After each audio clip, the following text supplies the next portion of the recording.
Tomorrow's Beautiful Day by Xavier Deegan. It was a beautiful day, and it hadn't even started yet.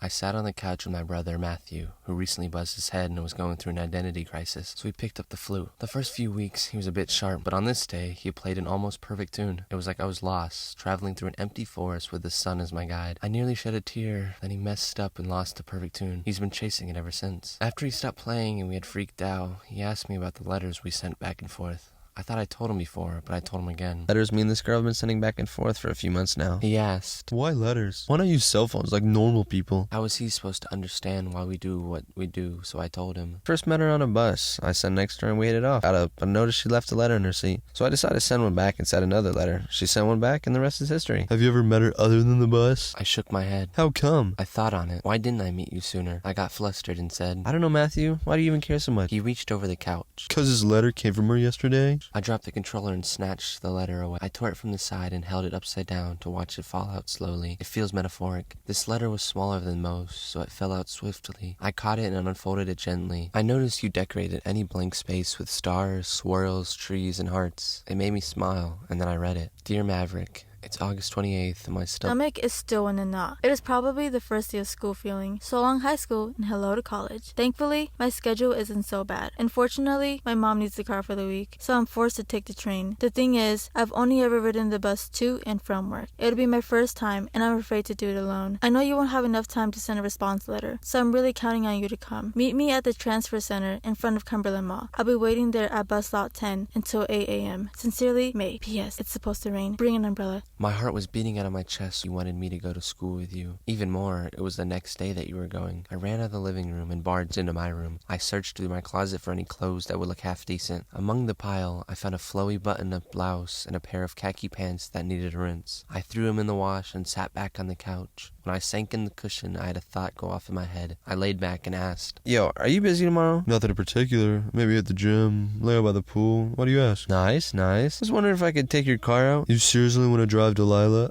Matthew joked. I mean, sure. She just can't handle long distances. Also, be prepared for the engine to stall and the car to stop. Just stop and start her up again. She'll be as good as new. He gave a thumbs up. You and that girlie finally meeting up? He can read me like a book. Yeah, actually, it's her first day of college and she wants me to go with her to ride the train and stuff. That's cool. He looked at me sharply. You got something to wear? I nodded in agreement. Good. You could steal any clothes from me. Just remember to put you on. He said, nudging me with his elbow. Right. I rolled my eyes. So, what college you go to? Didn't say. I guess you'll find out soon enough. Do you remember what she looks like? I never forgot a feature. I could have told him about the 3 freckles that make a triangle on your cheek and how you cover your mouth when you laugh, but I told him Like it was yesterday. that was plenty. He shook his head in confirmation. It's getting late. You think you can throw my clothes in the dryer once it beeps? What?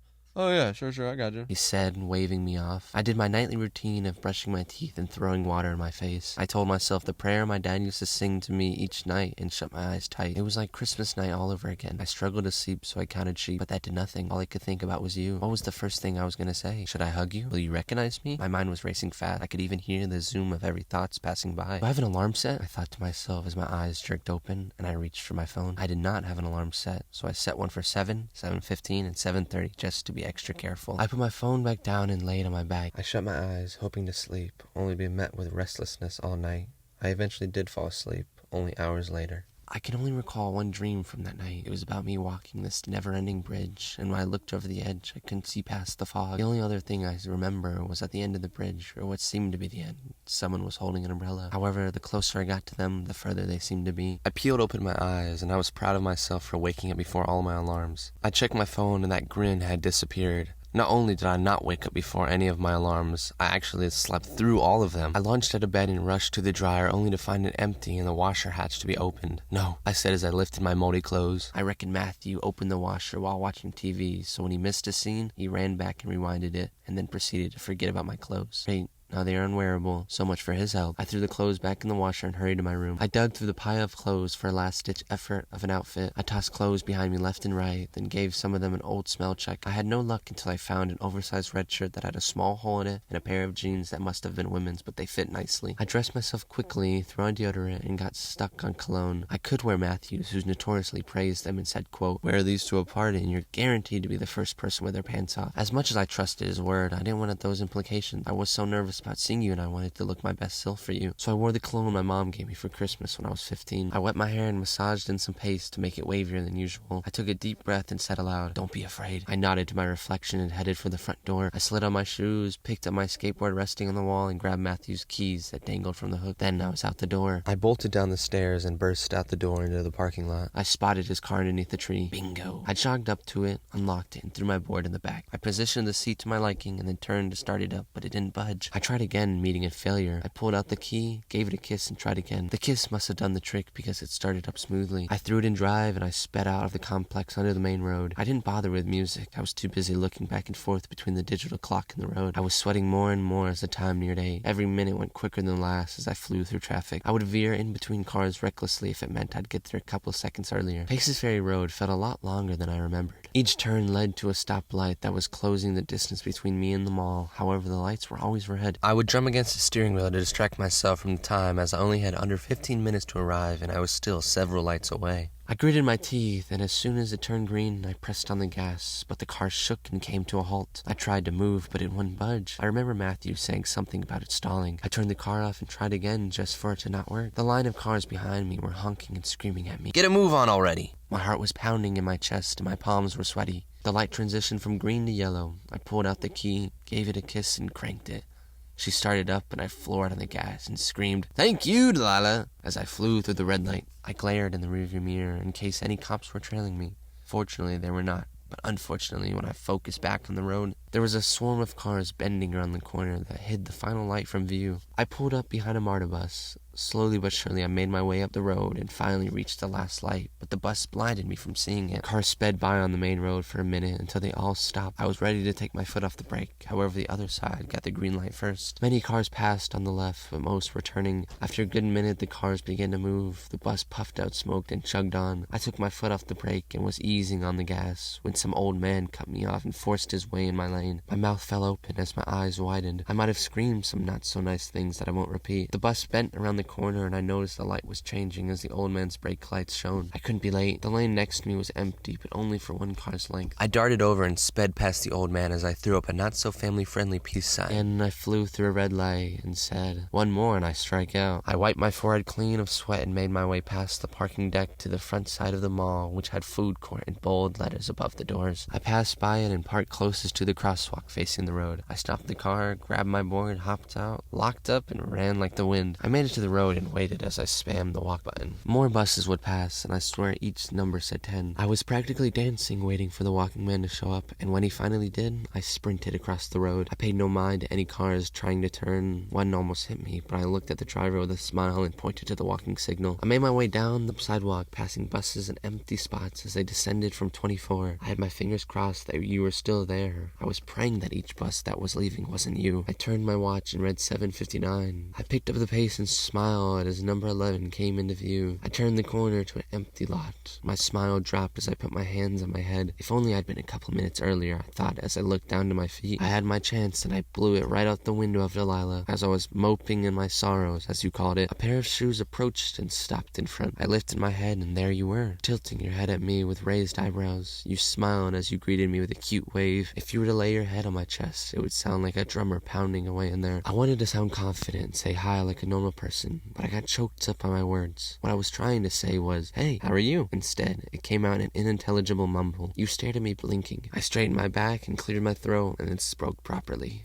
Hi. Hello. I didn't know what to say, so I turned my head away to the buses, which made me realize something, so I blurted it out. Wait, what about your bus? Did it leave? I'm sorry, I woke up late and I used my brother's car, which stalled at the light, and so that's why. No, it's okay. We're okay. I cranked my eyebrows. Really? Are you sure? Yep. So, is it still here? I wish, but it's late. What? I mean, traffic is bad right now. I gritted my teeth. Morning traffic is the worst. Yeah, unfortunately. Wait, so when do you need to be there? My first class starts at 9:45, but I like to map out the campus first and figure out where my classes are at. Smart.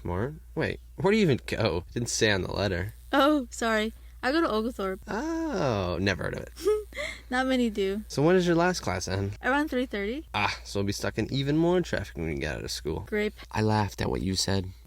You should say grape or great? Grape. Like the fruit? It's just something me and Bree say between each other. We got it from this TikTok. I like it. It's funny. Also, Breezy or... She's my younger sister. Oh, so you're the older sibling? Technically, to her and my younger brother, Antonio, but I'm really the middle. Wait, really? I am too. I got an older brother named Matthew and a younger sister named Mackenzie. We're all M's. Whoa, that's like my family, except we're not all one letter. My older sister Brandy, then came Melissa, then me with an M, then back with B with Brianna, and Antonio by himself. He's the only boy after all. Dang, do they all still live in the house? There wouldn't be enough space if they did. Brandy has her own place. So do you have your own room? The bus is right here. You pulled out a red and white card from your lanyard wallet. Dang it, I knew I forgot something. It's alright. I'll just tap mine twice. No, I got my card. I can just pay for it. It's no problem. I can do it. But I don't want you to make you pay for me. It's fine, really. Are you sure? I'm sure. You came after all. That's worth more than a couple of dollars. I suppose. Seriously? Thank you. It means a lot that you came. Why wouldn't I? You shrugged. I just figured you wouldn't want to come along because there wouldn't be much for you to do. It'd be a lot of waiting while I'm in class. That's why I brought this. I gave my skateboard a smack. I plan to explore your campus. Ooh, let me know if you find any cool spots for me to go to. Will do. I gave a salute. Perfect. You gave a quick salute back. The bus roared and spat out a cloud of smoke as it parked. I followed you up to the doors as we waited for people to file out. We went in and you tapped the card for yourself and then told the driver you were tapping it for me as well. He gave a head nod from behind the plexiglass. You sat in a seat near the wheelchair doors and I was going to sit a row up, but you tugged on my shirt and said, Here, sit next to me so we can save seats. My heart skipped. I want you to sit next to me is all I heard, so I filled the seat quickly. We waited for a few minutes to see if anyone else was coming, and after a few jokes about how the bus was already late, took off down the road. You pulled out a pair of headphones from your backpack and plugged it up. You put one in and handed out the other to me. Do you want to listen to some music? Sure. I said as I grabbed it and put it gently in my ear. We listened to a variety of songs I've never heard before, but were good. It made looking out the window aesthetically pleasing. It also helped that I was able to see you as I turned toward the window. You were so cute. The ride wasn't as bad as I thought it would be, and seeing the city get closer was cool. I haven't been to downtown Atlanta in a while. I enjoy looking at the skyscrapers and walking around once in a while, but I could never live there. As I thought that, it was like you read my mind because you turned over to me and said, I like the atmosphere of the city, but I can never live here. It's too much for me. I get that. I enjoy the mountains a lot more. It's quiet and peace, just the way I like it. That would be nice, but not too deep in the woods. Oh, for sure. Still want a town nearby. Exactly. As the bus bent around corners, passing buildings getting taller than the last, you checked your phone and then your eyes shot open. Dang, we might miss the train. It says it's coming in 5 minutes. Aren't we getting close to the station, though? Yeah, but we're gonna get there when the train does. It means we're gonna have to run to catch it. You would twirl your hair as you looked back and forth between the city and the map on your phone. I wanted to hold your hand so badly and tell you everything is going to be okay and that we were going to make it. I was inching my fingers ever so slightly to you with the intention to hold yours, but before I could, the bus pulled into the station and we parked. We hurried out of the bus and to the gates, but when we got there and you tried to scan the card, it beeped red and wouldn't open. You tried again, but it wouldn't budge. You clicked your teeth, walked over to the brick wall with the ATM-looking machines. You swung your backpack around and grabbed out a $5 bill from the front pocket. You inserted your card and pressed through buttons to find out what your purpose at the machine was. You unfolded the bill and slid it in as a voice on the intercom spoke. Gold line running in 1 minute. However, the machine spat out your $5. You swiped it quickly and unfolded a bent corner and then slid it back in. It chewed on it for a second and spat it out. You sighed and said, Ugh, this is getting on my nerves. You grabbed it again, but this time you flattened it out against your thigh, gave it a kiss and tried again as the intercom spoke. Gold line arriving shortly. The machine processed the bill and made some noise that sounded like it was going to spit it out again, but it stayed, and you were able to reload your card. You swiftly grabbed it and rushed over to the gates as I followed closely behind. You tapped it once, and I went through the gates with you. We picked up the pace gradually until we were running for the stairs, and when we made it, we bolted down them. There were 2 platforms till we reached the bottom, and we were at the first one when we both pointed out the train zooming in. Using up all their breaths, we made it to the platform and booked it for the train. We made it through the doors and sighed in relief as we took the first open seats. You looked around cautiously and I asked you what was wrong. You didn't look at me, but you answered saying, I'm not sure if this is the right train. Well, which one do you need to be on? The gold one? Didn't the person on the speaker say the gold line was approaching? I mean, yeah, but they said in a minute.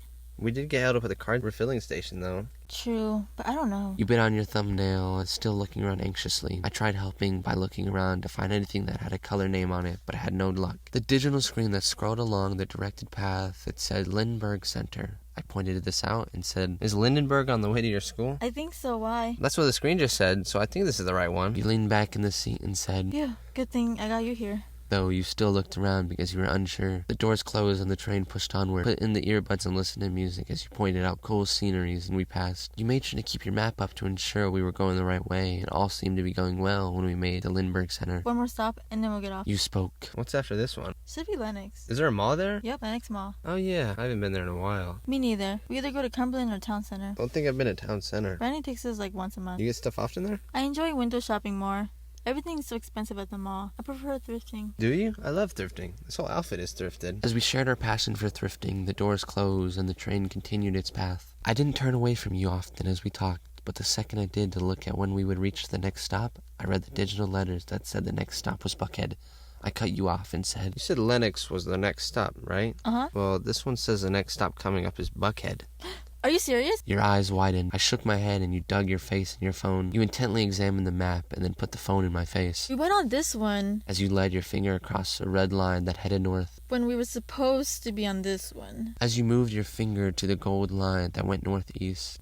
We have to get off at the next stop to catch the gold. I firmly shook my head in agreement. By the time we pulled into Buckhead Station, we were already standing in front of the doors waiting for them to slide open. We came to a halt and we hurried out to check the TV screens for the train arrival times. As you read steadily, I thought aloud. Don't we need to go backward? You looked over to me. What did you say? I mean, if we missed our station, wouldn't we go back the way we came and then get off again and wait for the right train? You're so right. Then the intercom spoke. Gold line to Lindenberg arriving soon. Without saying a word or even looking at each other, we ran for the stairs and went down them quicker than before. As we ran along under the tracks, the train came flying in and came to a stop.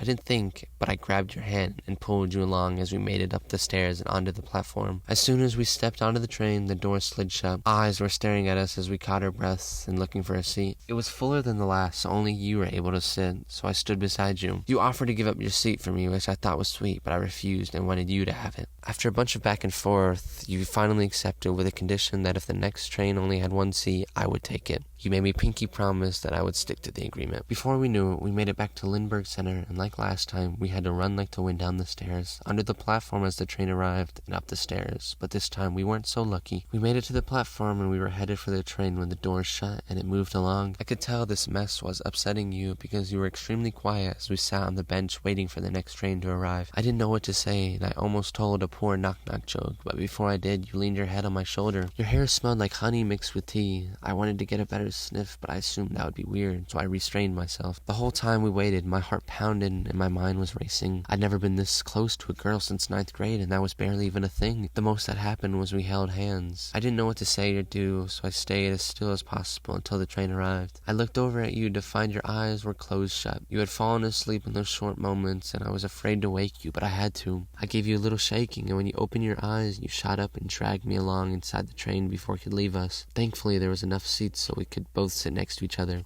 I guess you hadn't fully woken up yet, because when we took off, you rested your head on my shoulder and knocked out. The sight of you sleeping made me sleepy. I yawned and rested my head against yours and fought to keep my eyes open, but eventually I gave in. I was sure that I would feel when we would come to a stop, and my theory was correct. Just a little off. When we came to a stop, I shook my head awake and we got off. I expected to read a sign that said Brookhaven, but instead, the giant sign said Chambly. I facepalmed and pointed to it. You had to squint, but eventually you read it and were disappointed by what it said. You sighed and said, I've had enough with trains. I'm calling an Uber. You pulled over to your phone and headed for the stairs. I followed closely behind, hugging my board, feeling bad because we wouldn't have missed it if I'd stayed awake. You noticed I was quiet and asked me what was going on, so I had to tell you. We missed it because I fell asleep, and now you gotta spend more money. You stopped and turned to me. It's not your You fault. took my hand and repeated it as you caressed my thumb around mine. It's not your fault. I shook my head and you shook yours softly. We made it onto the streets, and surprisingly for morning traffic, it wasn't so busy. Only a couple of cars stopped at a light and a few zooming by in the distance. You sat on a bench calling an Uber as I played around on my skateboard. Unfortunately, I couldn't do any tricks to impress you, but according to you, just balancing on it was impressive enough, so I'll take it. However, I wanted to do something since I couldn't go far, so I attempted to do a kickflip. I was annoyed that I could never stick it because I didn't commit. I get scared last second, put a foot on the ground. It was nice having you cheer me on in the background, though. You would clap when a foot would land on the board, and you would get bummed for me when I would land on the backside of it. Your little chant, you would say, made my heart flutter. All I remember you saying is, You got this. even though I eventually gave up, it was still nice to have you there. I'm glad I came. The second I sat down to catch my breath, you stood up and said, He's here. I was panting, and through short breaths, I asked, what car is he in? The black Civic, but I'm not seeing it anywhere. That's just great. I said copying you, and it made you giggle. You were about to say something, but your phone started ringing. It was the Uber driver calling, saying he was on the other side of the station. As you talked on the phone with him, asking what he means by the back side of the station, I followed closely next to you, holding your hand. After a long walk around, we saw him parked near a dumpster. I was glad to be there because it felt like a creepy location to park, so I was sketched about the guy. But all of that flipped when we got in the car. The interior smelled like crayons, even though he had a bunch of air fresheners of all kinds dangling from his rearview mirror. All I remember about him was he had a curly mustache and he talked slowly. It was a good thing we only asked him a couple of questions. Thankfully, we weren't too far from your school, so we made it within a couple of minutes. Originally, the plan was for you to show me around your campus, and we'd have breakfast in the cafeteria, but the unfortunate series of events canceled those plans and cut time short. We walked through what felt like Hogwarts, with buildings from the 1800s. It was a small campus with most of the buildings an eye's view from the entrance. I found the campus to be cool because at the top of one was a bunch of bells that rang every hour. We missed the last ring by 20 minutes. As we walked along a path that led to a circle with chairs surrounding the outer edge of it with a fire pit in the middle, you would point to each building and name them for me. The only one that stuck with me was Cousins, the newer building that had more glass than walls in the front, with tables and chairs outside. It was to the left of the circle, and down in front was the library, which was shaped like a triangle in the front with a cross at the point. I thought the windy ramp bridge thingy next to the library was pointlessly long. It was good for people in wheelchairs, but for walkers it made the hike a little long. Good cardio, I guess. You saw me off at the circle and told me to go relax in the library, and then you sped off into Cousins. I waved you off and wandered myself to the library. When I opened the doors, the other one would open slightly, making even more noise when I walked into the soundless room. As I entered, I saw a staircase that went down just to go up again. It would be a perfect skate ramp if they weren't stairs, I thought as I walked down and then up again. It felt even more like Hogwarts, with golden chandeliers dangling from the wooden beams that weren't even in use. I suppose they would come on at night. The walls were stone with paintings of old people I should know and a few handcrafted statues beneath the wall lamps. There were plenty of tables in the middle and even a couch looking onward out the window, but I didn't want to sit there. I was nervous that someone would ask me for ID, which I didn't have, of course, so I wanted to hide away. I went through the bookshelves toward the back, and what I found was marvelous. A giant beanbag enough for 2 people. I laid down and got comfy, putting in my headphones. However, I couldn't get enough service to play one song without it cutting in and out. I could have asked for the Wi-Fi, but I was scared to. I considered reading a book, but I lost interest when I remembered I had my skateboard. I contemplating whether I should stay or if I should go. I couldn't make up my mind, so I ended up flipping a coin and ultimately ended up leaving the comfy spot to go explore. When I walked back out, I looked over to the wooden path and thought about skating it, but I knew it wouldn't end well with the amount of turns I would be forced to do. But instead, I headed back the way we entered.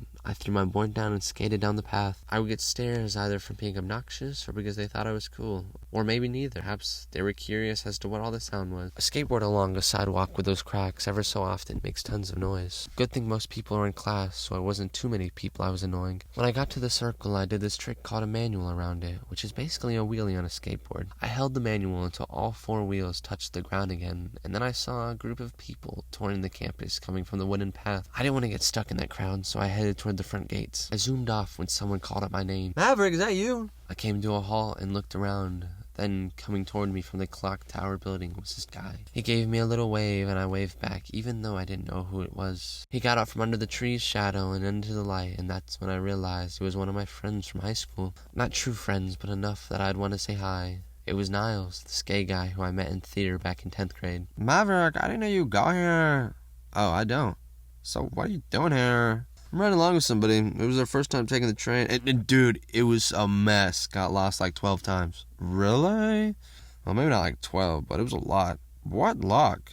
So, who are you with? Not sure if you know her, but her name is May Marino. You're here with May? So you do know her? Of course I do. She was our valedictorian at Campbell. That's when I found out me and you went to the same school. I don't know how I didn't find out sooner. She went to our school? You didn't know that? No. Then how did y'all meet? On the bus? Like the school bus? The city bus. I met her on the school bus, then I know we went to the same school. True that. So, what, you're just waiting around here while she's in class? I smiled proudly and gave a thumbs up. Yep.